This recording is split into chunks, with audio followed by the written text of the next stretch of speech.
ಸ್ನೇಹಿತರೆ ನಮಸ್ಕಾರ. ನಾನೀಗ ನಮ್ಮ ತೋಟದ ಕೇಸರ್ ಮಾವಿನ ಗಿಡದ ಹತ್ರ ಇದ್ದೇನೆ ಸ್ನೇಹಿತರೆ.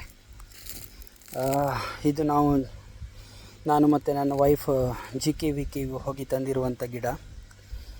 ಇದನ್ನು ನಾವು ಒಂದು ರೀತಿಯಲ್ಲಿ ಈ ಮ್ಯಾಂಗೋ ಆರ್ಕರ್ಡ್ ರೀತಿಯಲ್ಲಿ ಕ್ಯಾನೋಪಿ ಡೆವಲಪ್ಮೆಂಟ್ ಮಾಡಲಿಕ್ಕೆ ನೋಡ್ತಾ ಇದ್ದೇವೆ ಸ್ನೇಹಿತರೆ. ಇದನ್ನು ನಿಮಗೆ ಶೇರ್ ಮಾಡುವ ಅಂದ್ಕೊಳ್ತಾ ಇದ್ದೇನೆ. ಈಗ ಇಲ್ಲಿ ನೋಡ್ಬೋದು, ಇದು ಕೇಸರ್ ಮಾವಿನ ಗಿಡ. ಇದು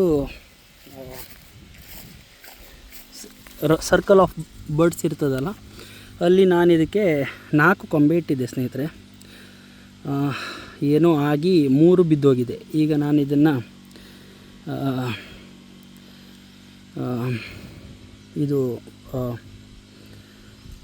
3 ಕೊಂಬೆ ಇಡ್ತೇನೆ. ಇದರಲ್ಲಿ 3ರಿಂದ 4 ಇಡ್ತೇನೆ. ಇದು ಆಲ್ರೆಡಿ 4 ಇರೋದ್ರಿಂದ ನಾನು ಇದಕ್ಕೆ ಏನು ಮುಟ್ಲಿಕ್ಕೆ ಹೋಗೋದಿಲ್ಲ. ಇದನ್ನು ಮ್ಯಾಂಗೋ ಆರ್ಕರ್ಡಲ್ಲಿರುವಂತಹ ರೀತಿಯಲ್ಲಿ ಕ್ಯಾನೋಪಿ ಮ್ಯಾನೇಜ್ಮೆಂಟ್ ಮಾಡಬೇಕಂತ ಇದ್ದೇನೆ. ಈ ಗಿಡ ನಮಗೆ ತುಂಬ ಸ್ಪೆಷಲ್. ಯಾಕಂತ ಹೇಳಿದರೆ, ನಮ್ಮ ವೈಫ್ GKVKಯಿಂದ ಹೊತ್ಕೊಂಡು ಬಂದಿರುವಂಥದ್ದು. ಹಾಗಾಗಿ ಈ ಗಿಡನ ಅವರಿಗೆ ಸಮರ್ಪಿಸ್ತಾ ಇದ್ದೇನೆ. ಇದನ್ನೀಗ ಚೆಂದ ರೀತಿಯಲ್ಲಿ ಡೆವಲಪ್ ಮಾಡಿ ಇದರಲ್ಲಿ ಹಣ್ಣನ್ನು ತಿನ್ನಬೇಕಂತ ಇದ್ದೇವೆ ನಾವೆಲ್ಲ. ನೋಡ್ಬೋದು, ಇಲ್ಲಿ ಚೆನ್ನಾಗಿ ಬೆಳೆದಂತಹ 4 ಕೊಂಬೆಗಳಿವೆ. ಇದನ್ನು ಈಗ ನಾವು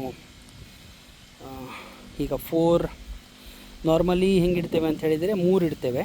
3 ದಿಕ್ಕಿನಲ್ಲಿ 3. ಫಸ್ಟ್ ಸ್ಟೇಜ್ ಆಫ್ ಪ್ರೂನಿಂಗಲ್ಲಿ 3 ಇಡ್ತೇವೆ, ಅದರ ನಂತರ 2 ಇಡ್ತೇವೆ, ಅದರ ನಂತರ ಮತ್ತೆ 3 ಇಡ್ತೇವೆ. ಆ ರೀತಿಯಲ್ಲಿ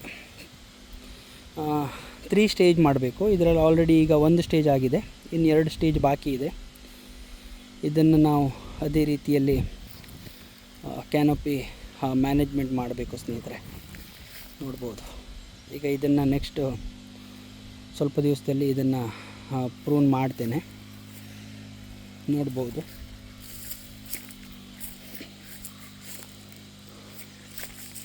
GKVKಯಿಂದ ತಂದಂತಹ ಇದು ಕೇಸರ್ ಮಾವಿನ ಗಿಡ ಇದು.